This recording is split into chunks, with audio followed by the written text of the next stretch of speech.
Grow 'em Big with Steve Bartylla. Brought to you by Huntworth and these other fine sponsors.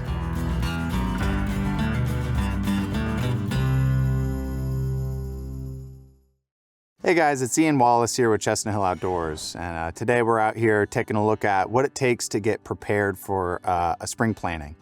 So there are three major things we want to take a look at when getting prepared for a planting site. One is sunlight, two is your soils, and three is water and drainage. So first of all, you need to make sure that your planting site has full sun. For most fruit and nut-bearing trees, they require full sunlight to get optimal production. And you can do less sunlight than that if your planting site is different. Maybe you're planting in a clearing, in a wooded area, or maybe you're planting along the perimeter where you may not get some of that full sunlight. But to make sure that your tree has the most production possible, we recommend planting in an area that has full sun, which is 4 to 6 hours of sunlight. The next thing you want to take a look at is what kind of soil do you have? There are three major types of soil.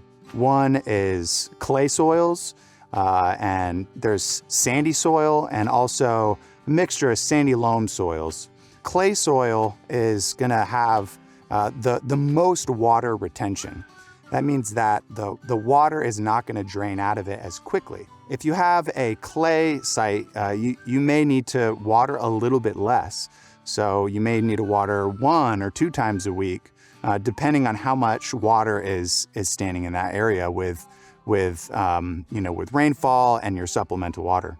2 is sandy soils. Sandy soils drain a lot quicker, and in the hot summer times, in the growing months, you're going to need to supplement maybe a little bit more. You might need to water 2 or 3 times a week instead, and you just want to be watching your tree as much as possible. And the last soil type is sandy loam soils and loam soils. These are a little bit of a mixture of both, and they have medium water retention. And regardless of your soil type, you need to make sure to watch your trees at least for the first couple years after they're planted to make sure that they're getting sufficient water, or if they're being overwatered, to dial that back. Another thing to think about when talking about watering a tree is your site selection must be in a place that has well-drained soil. If you have a standing water in your area, even once or twice a year, or maybe even once every couple years, if there's standing water, it's going to kill most mass-bearing trees. Trees don't like wet feet, and if you have water standing prolonged for any period of time, your tree is going to die.